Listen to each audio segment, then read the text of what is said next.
The Matthew Dark Show.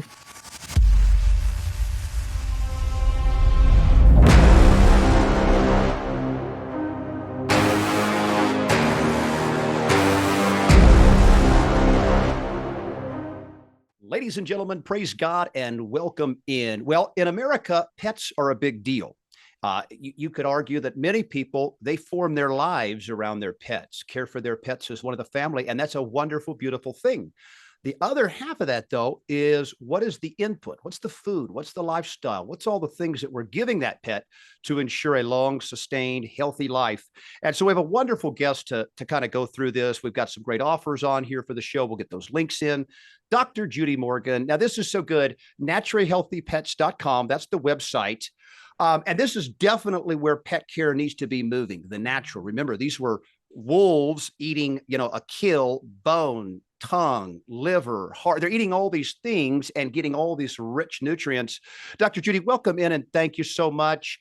Just kind of bring us up to speed, kind of the foundation of the website, the cause, the mission, just to make pets naturally healthy. Feel free and welcome in. Thank you very much. I'm really happy to be here. So I started this mission over a decade ago. I've been a holistic veterinarian, integrated veterinarian for over 40 years. And when I started medicine, I was very traditional. So I went to a Midwest veterinary school in the early 1980s. There was no such thing as anything, off the beaten path. And I did that for 10 years and I was really unhappy and I really didn't like my job. I didn't like what I was seeing. And luckily, by the grace of God, I was taken down a different path about 10 years into my career. And I learned acupuncture and chiropractic and food therapy and started using all these new tools on my patients. And the changes that I saw were so dramatic. And I sold my clinics in 2020. It really had nothing to do with COVID. It just happened to be the timing. I'm glad I did because COVID was very, very bad for veterinary medicine, made some changes that were just not good at all for the profession. And since retirement, I now work full-time at naturallyhealthypets.com, which is an e-commerce and education website. And my goal is to educate and empower pet parents around the world to raise their pets more naturally, avoiding over-vaccination, overuse of chemicals and pesticides, feeding an appropriate diet, a species appropriate diet for our dogs and cats. And by doing all of those things, we will increase their health span and their longevity exponentially. I love that. And it reminds me a lot of the movement that's happening with our American children, in which we're now leery of the over-vaccination, leery of the food dyes and all the poisons that they're being bombarded. Yes. Now, 40-year career, you're going to see a lot of changes. I wonder if you could go back to, this is early 80s, maybe mid 80s. And if you've seen kind of the health, what I'm looking for is when did we take this processed dead food and introduce it, and then what that had impact-wise on our pets' health. Kind of give us a little history there, what you've seen in this career. So it kind of started in the early to mid 1900s with the changes in pet food. There were companies that were using, as we saw the downfall of the use of horses and then the increase of the use of automobiles, there were all these horses that got sent to slaughter. And so horse meat became very popular for pet food. And originally it was canned food, but then with the world wars, there were shortages of metals to make the cans. And the Kellogg's brothers developed the extrusion process for grains to make cereal, which we now know that eating a bowl of cereal every morning that we've been told is the greatest breakfast ever is not exactly good for us at all. And the extrusion process used to make pet food is not good for our pets either. And it really became we saw so many changes in the world. women joined the workforce and they needed more convenience at home. And so the advent of ultra processed food for people meant that we needed that convenience for our pets as well. And that extruded dry kibble provided that convenience, that shelf stability. And we didn't have as many table scraps to be feeding our pets. People were not farming and raising their own food as much with industrialization. And so it's been a gradual change over time. And the veterinary profession, unfortunately, has been greatly influenced by big pharma and big pet food, and they're kind of all in bed together now. And so big pet food has convinced the veterinarians of the world that the only way to feed our pets and keep them healthy is by feeding them this ultra processed food. And so that is what they promote to their clients for their patients. And what we have seen over time is huge increase in the amount of cancer, chronic diseases, chronic inflammation, arthritis, and much shorter lifespans for our pets. So we've really kind of taken things and gone backwards. We have so many more capabilities for diagnostics. We have so many more treatment capabilities, and yet our patients are dying younger and living with more chronic disease. Very, very similar to what we are seeing in the human medical field. That is so well said. It reminds me identically is we've traded, nutrient dense stuff for convenience, and we're willing to kind of look the other way, even though there's no way that bag of dead kibble dried food you could argue is providing nutrition.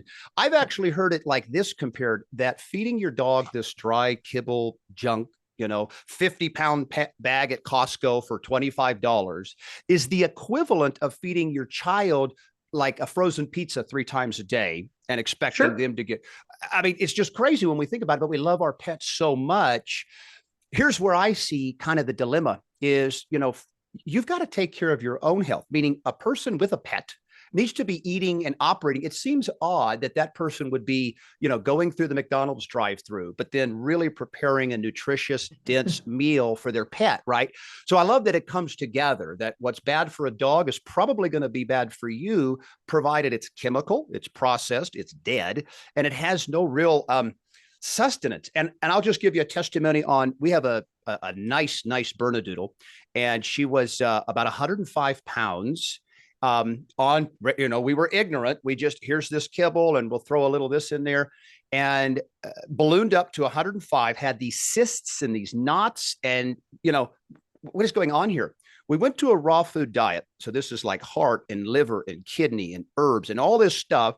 Lost 25 pounds. All those cysts went away. The dog is thriving. And it's like the human being in the dog body, they're going to respond to good nutrition regardless. Absolutely. And so I love the lifestyle and the training. And of course, the books are going to help implement this in a lifestyle, and just the education, because we deal with this all the time with people where it's just that we've been brainwashed to think that this is good. Convenience is good. Don't worry about what's in it.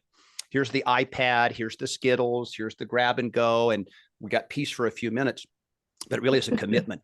Give us an idea on this lifespan decrease, because I am a true believer in this. Where, say, a golden retriever, say 50 years ago, 100 years ago, 30 years ago, what kind of lifespan do we see then to today? And I think we can draw it right to what we're feeding these pets. Yeah, absolutely. Well, feeding, over vaccinating, pesticide, there are so many things that we're doing wrong. But in the 1970s, the average life expectancy for a golden retriever was 17. Now it's 10.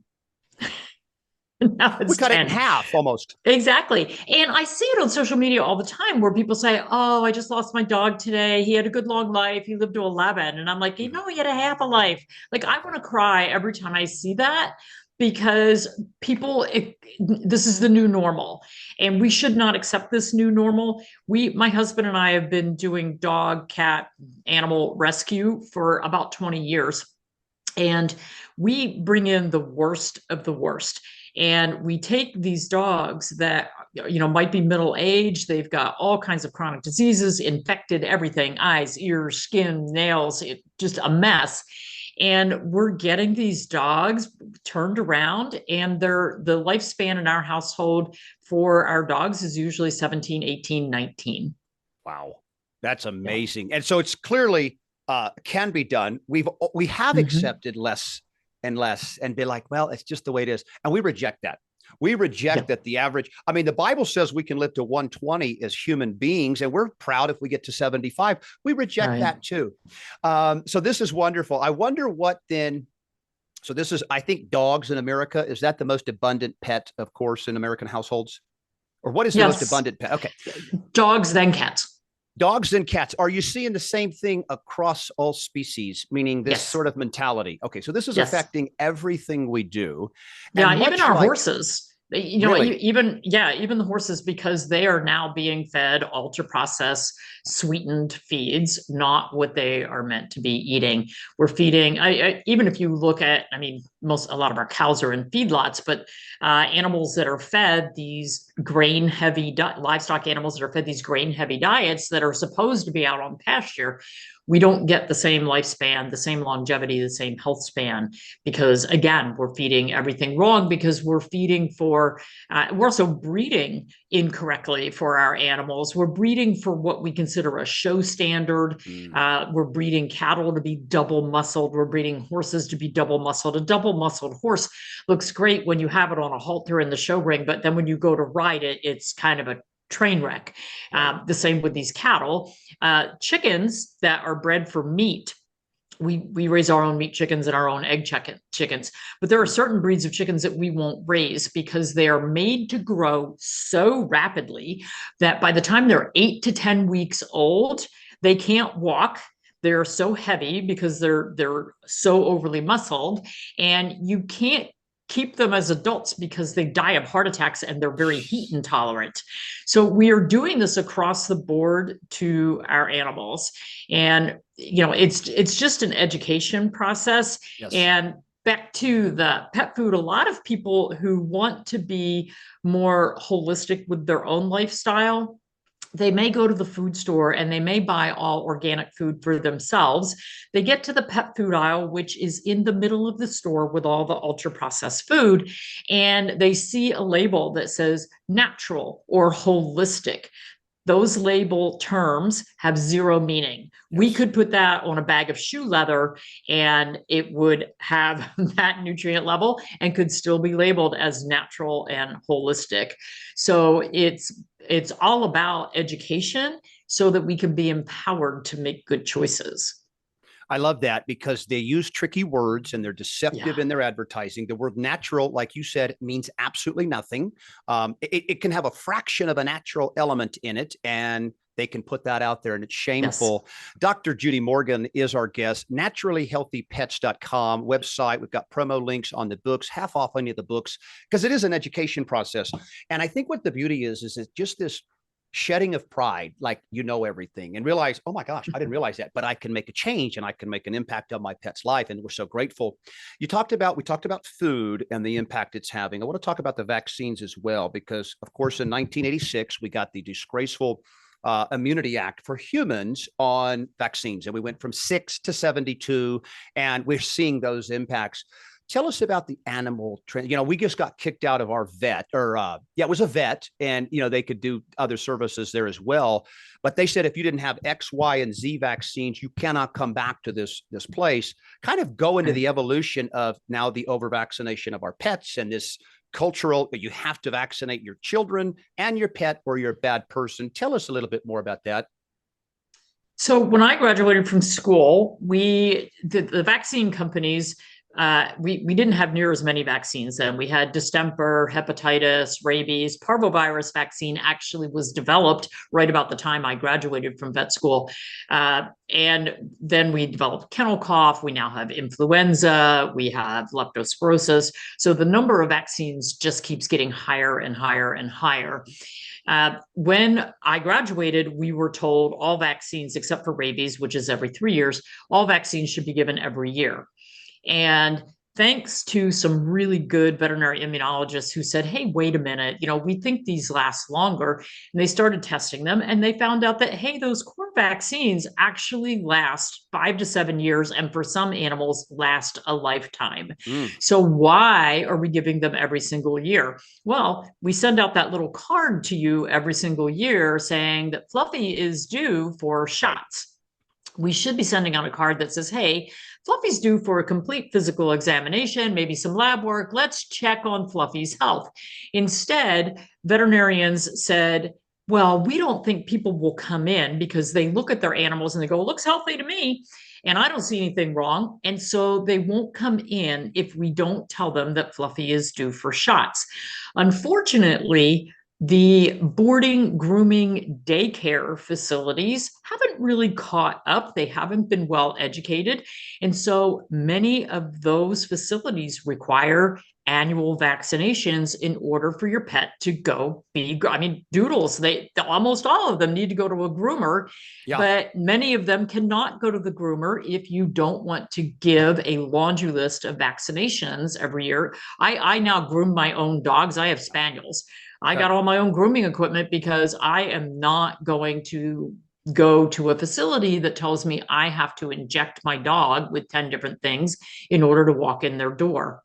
And unfortunately, we are seeing that in veterinary offices as well, where they say, if your pet is not up to date on, they give you a list of vaccinations, we will not see your pet. Now, the dumb thing is, if your pet is not up to date on vaccinations, they will see your pet to get your pet up to date on vaccinations, so that then you can come in for all the other things that your pet needs. It's sort of like, well, why don't we just do the other things he needs while we're here and kind of not have to do all that? Because and when you go in for your pet to have some sort of surgery or to have a dental cleaning or something that they need to have done, and they say, oh, well, they have to be up to date on vaccinations to have that done, we'll give them all while they're here. Well, the vaccines are not instantaneously protective. So who are we protecting by giving those vaccines on the day that your pet is also being stressed out by some other procedure being done? Exactly. So this is the education part for the pet parent. If your pet needs to go in for something, they have a tumor that needs to be removed, they have some surgery that they need, or some procedure that needs to be done, if they need to be vaccinated, you need to do that ahead of time, so that if it is a requirement, it's actually going to be a protective requirement, not just a sales pitch, and something that you have to do to get in the door. And we also are seeing more and more vaccine reactions, especially in smaller breeds, and especially if multiple vaccines are given at the same time. And all veterinarians get the same newsletters that I do in their inbox from the powers that be. And these newsletters are telling us now, hey, we don't need to give these vaccinations every year. Hey, we shouldn't give them all at the same time. And there are certain areas of the body that they shouldn't be given near because it's going to cause problems. And so these are all things that we feel it's critically important that pet parents understand, so that you can make informed decisions. And unfortunately, the rabies vaccine is required by law in almost all municipalities, states, and nationally. So that one becomes a bit of a problem. Unfortunately, now Merck has come out with 3 self-amplifying RNA vaccines for our pets. Very little testing. We're seeing lots and lots of adverse events, really bad ones. We don't know about shedding. They are marketing it, and one of them is the rabies vaccine. The other one is an influenza vaccine for dogs, and the third one is a leukemia vaccine for cats. And I think this is not the end of it. I think we are going to see more of these RNA vaccines. I am very, very, very against them. I think based on what we saw with human messenger RNA vaccines, we should not be playing in this realm. We don't have enough information, and the information that we have is not good. So it's very difficult, though, for the pet owner to walk in and say, well, what kind of vaccine is that? Unless you're very well educated, and unless your veterinarian is well educated, if you walk in and say, well, I want a thimerosal-free vaccine, I don't want a self-amplifying RNA vaccine, your veterinarian may stand there and look at you like you have 6 heads, and they may say, I'm going to have to go read the label to see what this Yes. vaccine, I don't know. The drug rep came in and told me this is the new one, the best one. Yep. And so it's a matter of them being as well educated about the different products that they're using. The killed vaccines that we've had for rabies have worked very well. I don't understand why we need this new technology, other than the fact that it's going to be another $1 billion boondoggle for Yep. Merck. Exactly. That's well said. I speak to rabies a little bit, though, because I think that's the one that scares people, or at least, Sure. they need stuff scary out there to get us to do these things, right? And we know there's no cure for rabies when it becomes a human, illness. What's our pet's risk for rabies, and what is going on with this vaccine? Was it originally safe, and it was a good thing for the culture and society? Tell us more about rabies, if you would. So in countries where animals are not vaccinated, there's a lot of strays, third world countries. A lot of people die from rabies every year. It's in the thousands. I mean, it is a problem. In the US, it is very rare for someone to die from rabies. But part of that is because of vaccination. But you have to look at the lifestyle of your pet. Where do you live, and what is your pet exposed to? So on the East Coast, especially Northeast, rabies is spread mostly by raccoons. Then we have other areas of the country. I live in North Carolina. So Southeast, it's more a fox issue. In the West and the Southwest, it's a bat issue. So what is your pet's exposure? Is your pet always on leash? Are they running loose? Do you have hunting dogs? Do you live on a farm? Do you have strays who come in your yard all the time? Do you have a lot of wildlife where you are? The bigger problem is the bats, because if a bat gets in your house, there is no way to tell if the bat has bitten your pet, because the bite wounds are so small. So I know, like when we lived in New Jersey, my uncle and aunt they woke up in the middle of the night and there was a bat flying around their bedroom.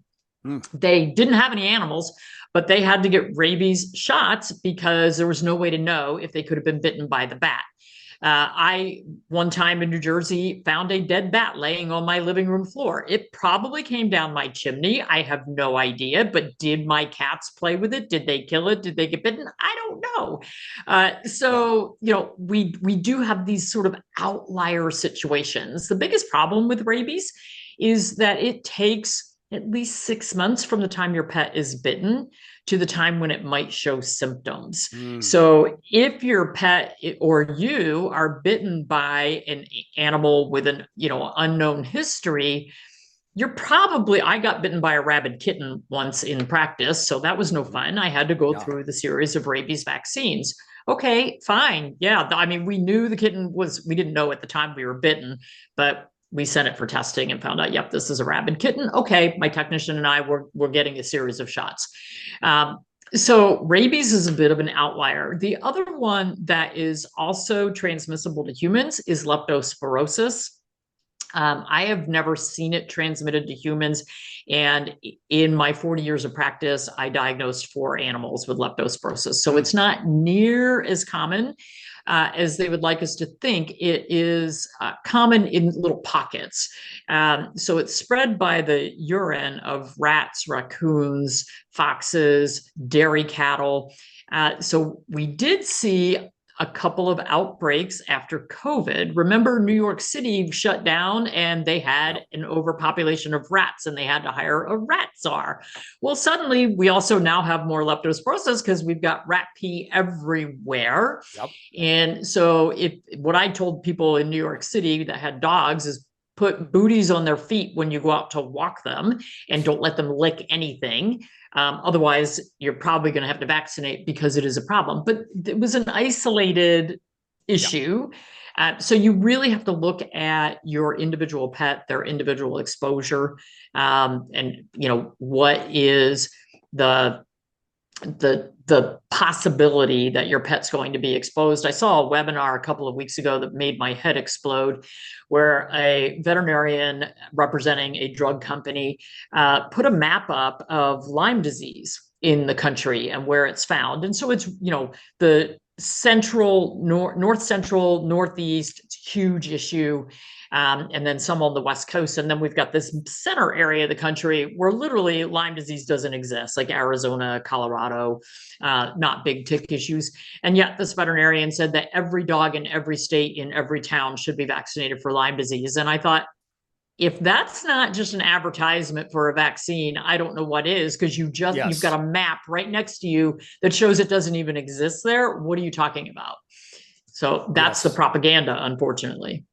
Well, and again, it's all based on fear, right? That's the only way they can get us to do these things. And fear is usually the result of ignorance on the topic, so that you're like, oh, okay, so here we go with that. Now, and that reminds me a lot of, like, say, the Hep B vaccine with children.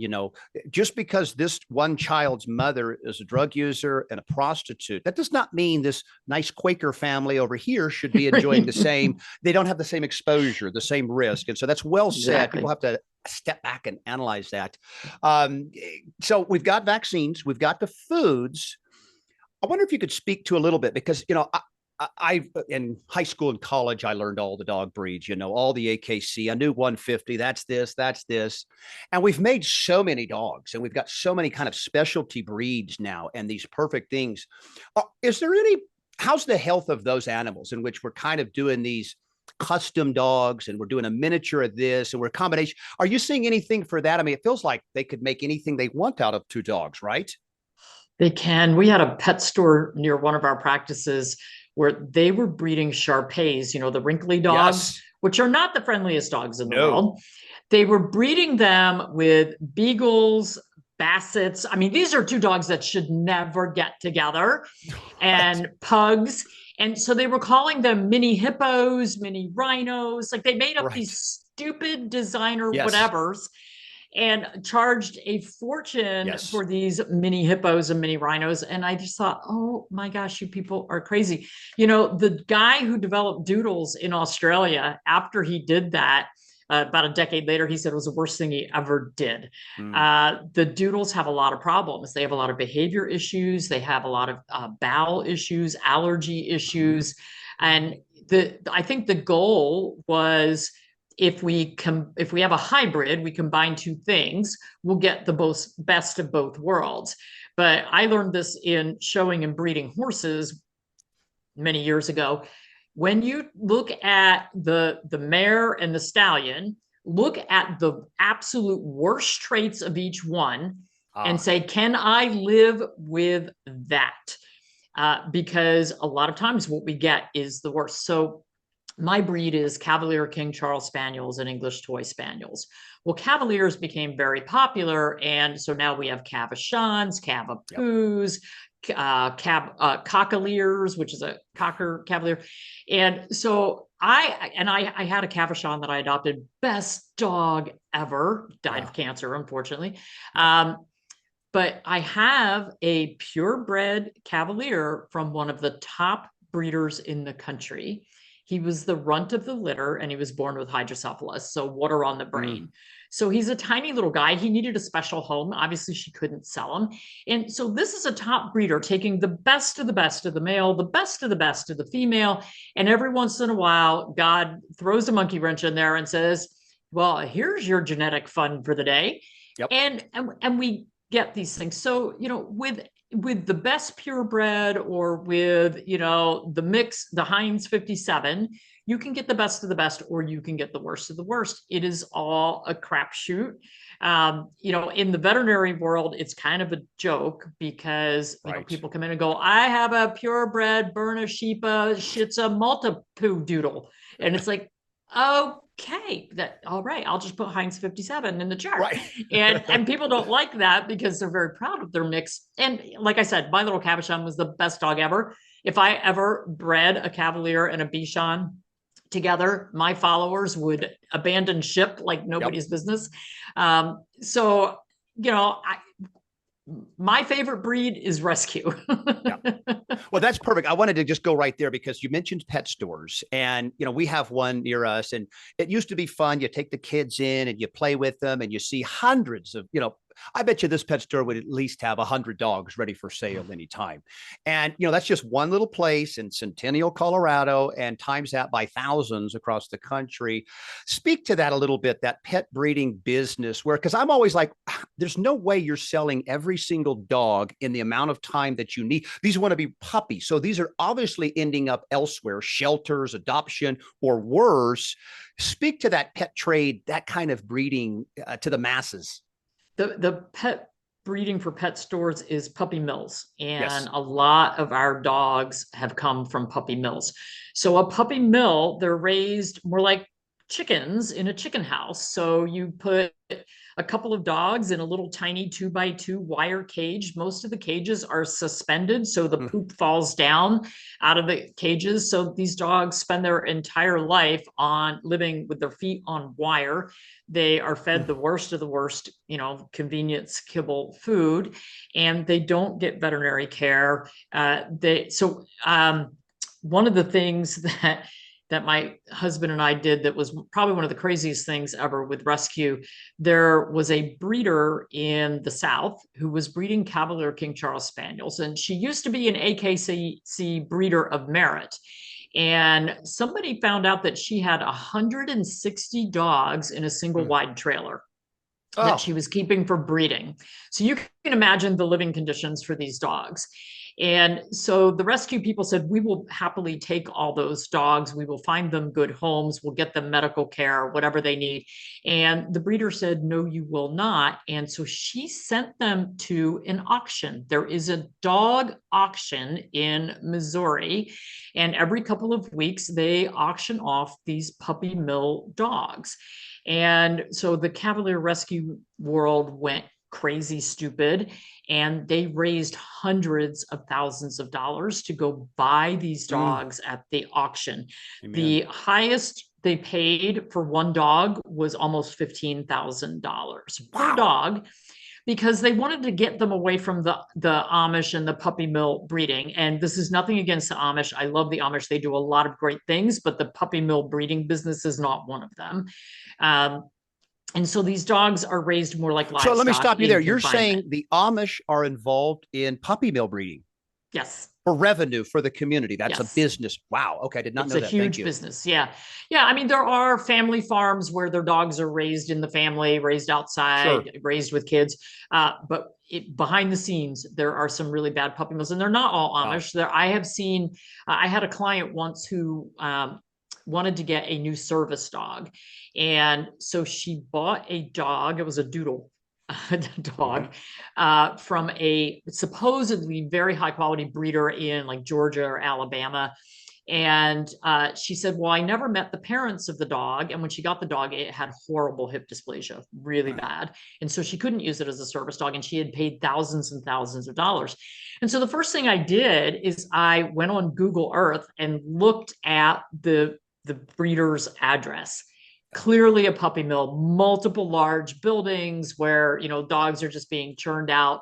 And, so if you go to buy a dog and it's supposed to be from a breeder, if you don't see both parents, see them in their natural environment, you may be buying from a puppy mill with a really good website. Right. And then anything that's in a pet store, good breeders do not need to sell their dogs to a pet store. The breeder that my little throwback came from, her waiting list is years long. A good breeder is going to really care. And a good breeder will also say to you, if for some reason you cannot keep this dog and care for it, or there's a problem, I will gladly take the dog back. That's a good breeder. A pet store is never going to do that. If you buy a dog at a pet store that has some sort of a genetic defect or problem and you take it back, it's going to be euthanized. They might give you a replacement puppy. But that's about the best you can hope for. There are lemon laws in certain states. Pennsylvania is a very good state with the puppy mill breeding and pet stores. A lot of the pet stores in certain towns and even certain counties, I don't think we have any statewide yet, but they are banning the sale of puppies and kittens in pet stores. And that's great. I think what I love about this area is this is one of those ugly, icky things as Americans we have to look at. We can't just say, oh, they're so cute, and I don't want to Yeah. know anything else that's going on. Well, and a lot of people will say, well, he was 4 months old. He was for sale in the pet store for months and nobody bought him. So I rescued him. No, Right. you just paid $900 for a puppy mill dog. That's not, and I'm sorry, I'm probably making some people mad, but it's not a rescue if you're paying the pet store money for that dog. Exactly.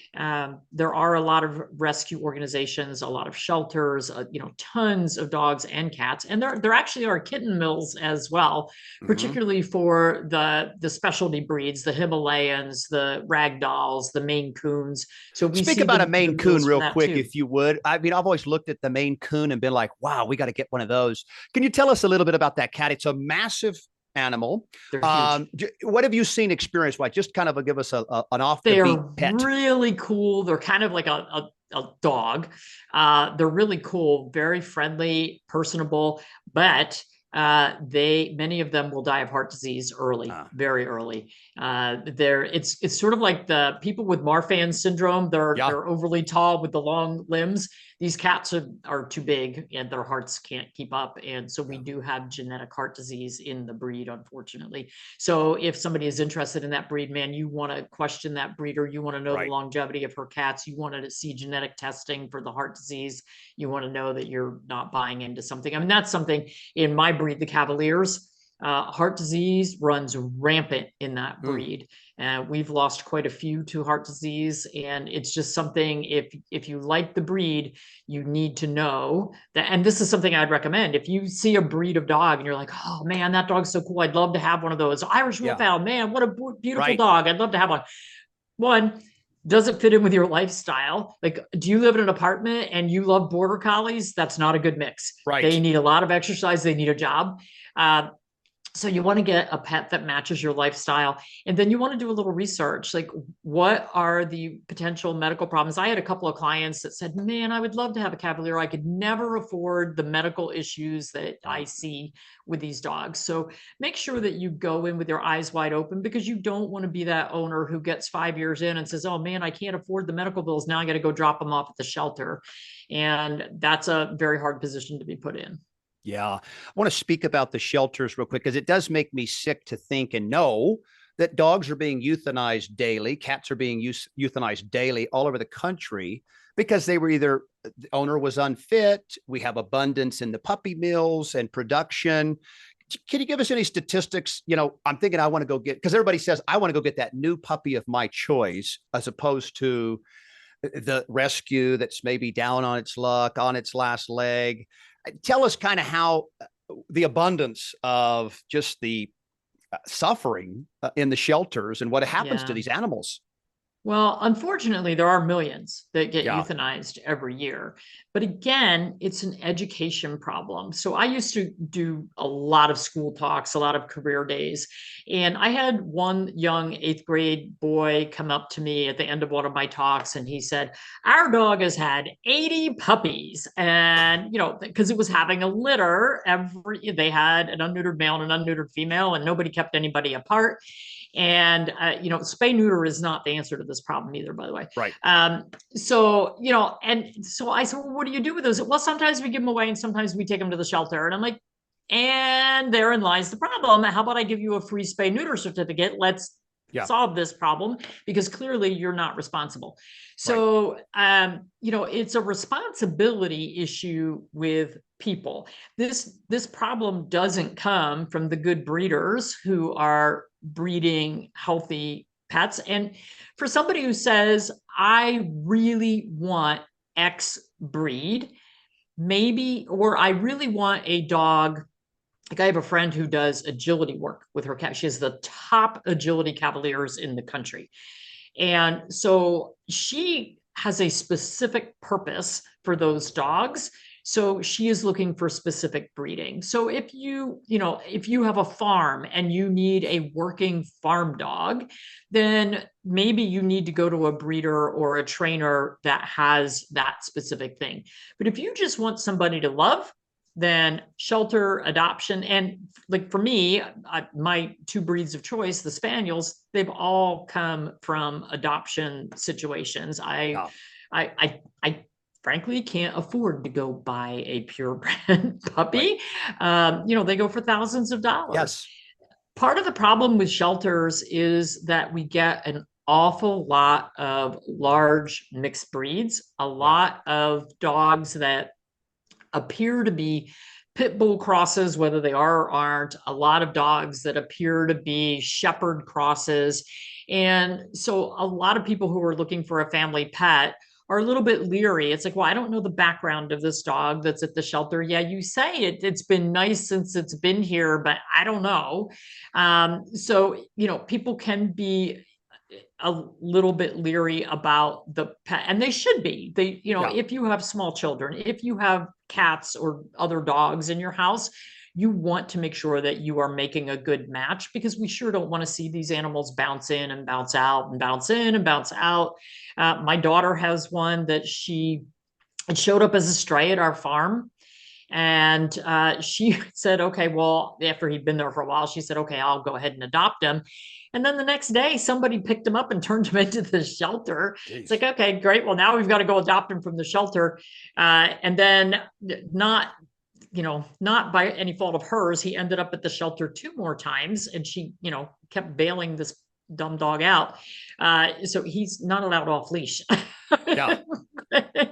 Speak to pit bull real quick, if you would, because Sure. When that dog to me, and I know a lot of dogs, and I know that a cane corso and maybe some of those mastiff style, those can be bred for aggression, and that can be a trouble. But you see the pit bull as a constant, and it's mostly, I think, owners that are unqualified, and their situation is unqualified.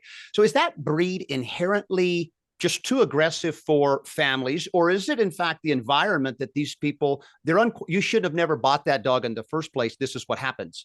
Most of the time it's unqualified, unknowing owners. There are certain breeds of dogs where the owner needs to have good discipline and good control.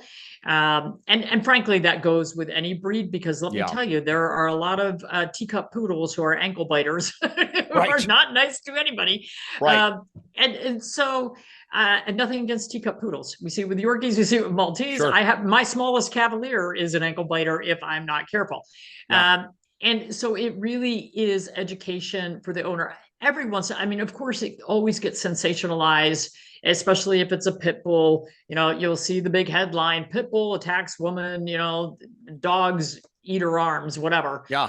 It gets sensationalized, but any breed of dog can be. I've seen really aggressive cats. One of my worst attacks in the clinic was a cat. Right. This cat bit me 27 times. It went nuts. So, it can happen with any animal. And that's why, to be a responsible pet owner, it is also doing the training, having control, knowing your pet's personality, doing the research before you get a dog. My daughter adopted a dog, the first one she adopted after she moved here. And it looks, at first we thought, oh, this is a pit bull mix. She's about 75, 80 pounds. She did the genetics on her, and she's a Rottweiler cane corso. Jeez. It's like, okay, wouldn't have thought that at all. She's a tan, big boxy headed dog. And I said, if you couldn't really pick 2 breeds that I would be less happy about having near my grandchild, right? That is the sweetest, nicest, most wonderful, but also protective dog. So my daughter was asleep at 1 o'clock in the morning. Somebody's banging on her door, shining lights in her window. Happens to be the local police, because there was a horse loose on the road, and they assumed it was one of our horses because it was kind of in front of our farm. So they found my daughter in town banging on her door at 1 o'clock in the morning, and her 2 dogs went so nuts at the door. She said, I couldn't even have a conversation with them. I was afraid to open the door because I was afraid these 2 dogs were going to go out and kill them. And I thought, I cannot be upset about that. This is a single girl living alone with a small child. Not a problem. Great dogs. So, and yet they are so sweet and wonderful with my grandchild and with my daughter. So, you need to know your dog, and you need to be able to control them in any situation. Yeah, and I think what you kind of are saying is that what a great reflection our dogs are of how we're the job we're doing, right? So if your dog's Yeah. Oh, obese yeah. and misbehave, well, that's a reflection on you. You know, it's Yes. really odd to find, well, this person is working out, eating perfect, doing great, disciplined, and their dog's a wild mess. You know, they kind of come together because you're not They going to do. tolerate that. I want to pull up if we can, and we'll look at the website because what I'm thinking is that people they hear this. Oops, let me go right here. And they're going to say, well, how do I then? Okay, well, I didn't know any of this stuff. What is it that I can do now to take some first steps with my pet? I want to go natural. I want to go organic. I want to go holistic. I want to really put in stuff because I think I can get 15 years out of my golden retriever. What are some places that folks can start and just take ownership of their pet's health again? So probably in that search bar up there, you can type in whatever it is that you're concerned about. Got Are it. you concerned about, um, allergies? Right. If you type that in, you're going to bring up a lot of products that deal with inflammation and allergies. You're also going to bring up blogs, testing, all kinds of information. Um, we do have Dr. Judy U, there's about 40 courses on there. But the blogs are a really good place to start, and the books are also a really good place to start. So the courses on Dr. Judy, so dog Oh, longevity, great. cat longevity, those are really great, easy place to start. Kind of gives you the sort of the 6 basic things that you need to do to get your animal to live longer. Food therapy, Perfect. that's a more specialized. Homemade food for dogs 101, that is one of our most popular courses. A lot of people would love to get their dogs off the kibble, the same with the cats. Yep. And how do you do that? We try to make it as simple as possible. We have tons of free recipes that people can download, including recipes for kidney disease, heart disease, endocrine diseases, obesity, so that if you, unfortunately, in the veterinary world, they like to prescribe prescription diets, and Yep. there's nothing prescriptive about them other than the price tag and the fact that they have to write a prescription for them, but there's no medication in them. They're just really expensive, poor quality diets. So for some people, they're like, well, I don't want to spend $125 for 25 pounds of kibble made out of hydrolyzed bird feathers. Mhm. I think I can make something better for my pet. And so that's one of my big things that I focus on is food therapy. How can we use food to treat disease and prevent disease? And it is amazing what we can do. This is really why we have our farm. We have dairy cows, we have meat chickens, egg chickens, raise all of our own organic produce. And I actually started all of this with 6 chickens that I got for eggs for my dogs. It wasn't Nice. eggs for the family, it was eggs for the dogs because I'm that crazy. Now it's Yeah. for everybody. But Right. the better ingredients you put into yourself and into your pets, the better the outcome is going to be.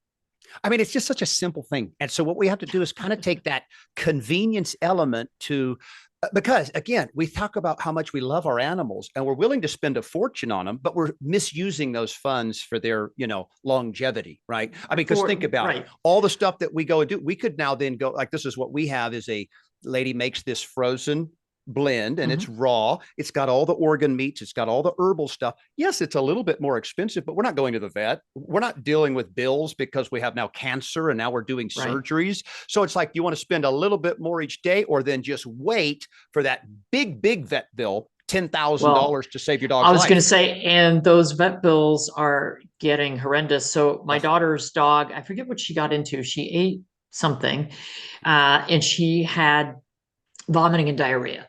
And she ended up having to, first of all, she had to call 7 different places before somebody would even take the dog because it was a Friday.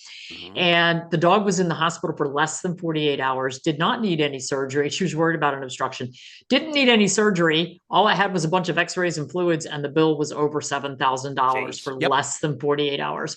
So you want to do everything you can to avoid being in that situation, because unfortunately we see so much economic euthanasia these days because people Ugh. just cannot afford it. And for people who don't want to make their own food, there is a list you can download on the website for the foods that I'm willing to feed my own pets. We do have some freeze-dried food on the website, which is freeze-dried raw. I feed my pets a combination of freeze-dried, frozen raw, gently cooked. I don't always make my own food. There are a lot of good companies that are the largest growing segment of the pet food market is fresh and raw. Yep. Absolutely. Because people are figuring out that this dead, dry balls coated with fats and vitamins is not the way to go. Speaking of that vet bill, we had our dog got into xylitol, took a big helping of Oh, xylitol. This was a few years ago, a gum. And so a lot of people don't understand that is a lethal potential for oh your yeah. pet. We're enjoying xylitol gum and the dog. So we go to the first emergency vet. They basically say that the condition needs to now go to a vet. And they gave us a quote of $3,500 a day. And we want to keep the dog 3 days. Right. And they're going to do Yeah. fluids and they're going to monitor. We passed on that. We brought the dog home and did at home care, and the dog was fine.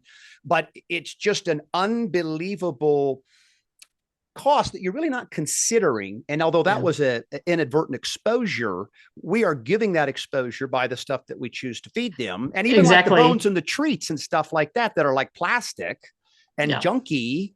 Right. So I just think it's a great opportunity. We're in a kind of a moment in America, I think, where we are waking up to the deceit. I mean, there's some stuff that just doesn't make sense. Our life expectancies, our health concerns, we're chronically sick, both as pets, we're obese everywhere, pets and people. And so like, we can start fresh right now. There's no shame in saying, I can't believe I Exactly. did this for all those years. Today's the day you Hey, make I that fed switch. kibble for a lot of years. I was that traditional Yep. veterinarian. I sold more prescription diet. My dogs and cats ate all the dry, burnt Yep. brown balls made by the Yep. big companies because that's what I was taught. Yep. And I thank God. Yes. God said, you might want to look at this. And it's made all the difference in the world. And, my platform for the rest of my life, my passion, and the hundreds of animals that we have brought through our household. For a long time, my husband and I said, well, we will only adopt the seniors, the ones with the chronic health issues, the ones with all the mobility issues, all the problems, because as a veterinarian, I can fix these problems. And then Yeah. we got given this hydrocephalus puppy, and then we got a second youngster, and now I look at it and go, what was I thinking? Right. Seniors are so much Yep. easier. Exactly. It's so true. We just got done babysitting or pet sitting for a week, a 6-month-old lab, and it was debilitating. I mean, how much? And so that's another thing too. People need to understand this is going to be a commitment for several years to get this dog to where you can enjoy it, right? To where it's like it can actually go up and greet properly. It's going to go lay down when you tell it. So it's not just like going and getting a goldfish, right? Because they're going to come with a lot more, and it's going to come with a lot of heartache if you don't do this correctly. But what I'm hearing is we want to adopt dogs. And what you're also, I'm hoping we can tap into the experience. Here's this 7-year-old dog that's lived a traditional life. It's got chronic sickness. It's got, allergies and skin and all that stuff. How successful are you now then converting that dog into all the right inputs? Are you seeing different dogs, even as an adopted dog, putting in the right inputs, and extending that life? Is that kind of your experience? 100%. So I am the chief veterinary officer for Monkey's House Senior Dog Hospice and Sanctuary in New Jersey. And it was started about 10, 12 years ago, and it was in the home of a good friend of mine. And they've brought in over 200 dogs. And all of these dogs, in order to get into Monkey's House, have to be at a high kill shelter with a terminal diagnosis. So that means that they got dropped off at the shelter or picked up as a stray, whatever. And the shelter veterinarian looks at him and says, oh my gosh, he's got cancer, he's got kidney disease, he's got liver disease, he's got heart disease, he's got bad teeth, we're going to put him down. And instead, Monkey's House swoops in and takes these dogs. And so most of them have multiple comorbidities. And so as soon as they come in, we, treat whatever needs to be treated. We're not against using medication, but we're going to, go the natural route as much as possible. And all of them are made a specific diet tailored to exactly whatever their issue is, whether it's raw or gently cooked. And we use herbs and things for helping the condition. And the dog that's been there the longest has been there for over 5 years. She's survived 3 different kinds of cancer, kidney disease. So these dogs are given a death sentence. They're supposed to die within a few days. And it's like, well, nope, they're here for 2, 3, 4, 5 years. Not all of them are that way, but we had one that came in stage 4 kidney failure, like end stage kidney failure. And they said, we don't think he'll live more than a couple of days. We said, no problem. And he was with us for 9 months and had a very high quality of life for that 9 months. And so, I'm just a huge believer in never say never. And the great thing about holistic medicine or complementary medicine, there's always more things in the toolbox. I've got so many more tools than those traditional guys have.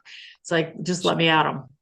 That is a great point, because I look at that too. We had a Dr. Stella Emanuel who's doing a ton of work in the parasite space and cancer. She's a licensed doctor, medical doctor, but then has integrated this holistic natural. So what you just described is true. Your tools are limitless. The traditional world, it's a medication. Or you're on your own. And what I love about that is we're not opposed to using medication either to save our lives, not to save our lifestyle, right? And it's like, at some point, we've got to get off the blood pressure, the cholesterol, the anxiety medicine, because it's our lifestyle causing these things, right? When I go to the hospital with a gunshot wound, I want all the best medicine. That's life-saving. You betcha. I want to continue, you know what I mean? So it's flipping that mentality of nature first, drugs last. And we'll use drugs, but we're not going to just be dependent on them, because we know what that feeds. It feeds a beast that says more. You need more. And they don't know any end to it. Dr. Judy, this has been really good. I mean, I love getting into, because it's so personal to so many households. They love their pet. They're a part of, they're in the family picture. We can't do that. We have our dog. And it's just such a impactful thing in the family. We want to see those dogs thriving. We want to see families thriving. Don't spend $5,000 at the vet. Spend $5,000 taking your family on a beautiful vacation and a beautiful trip and all these things, and we can make those choices. So tell us all the best places to connect with you and everything that we can follow this work and continue to educate ourselves. So the best place is the website, naturallyhealthypets.com. All of my books are also on Amazon, and we are pretty much on every social media platform. Our YouTube is big. I have a podcast, Naturally Healthy Pets, which is posted every 2 weeks on our YouTube and all the normal podcast channels. And I've been on a lot of other people's podcasts because I am just trying to educate people, spread the word. We all want our pets to stay with our families for as long as possible. And if you could have your pet with you for 20 years as a dog, 30 years as a cat, why wouldn't you? Exactly. And don't reject the idea that, well, he's 12, he's had a good life. Did I cut something short because I continued to be cheap and easy and convenient? And that almost never leads to long-term success. Anything cheap and easy in life, it cannot be built for the long haul. We got to know that, folks. And so we're going to get all the links. Of course, we got 50% off the books on the website. So we'll have that there. I want to thank you, Dr. Judy. Folks, do this until next time. Serve the Lord Jesus Christ. Tell a friend about him. Stay good. God bless everybody. The Matthew Dark Show, your one-stop show for truth, courage, fellowship, and faith.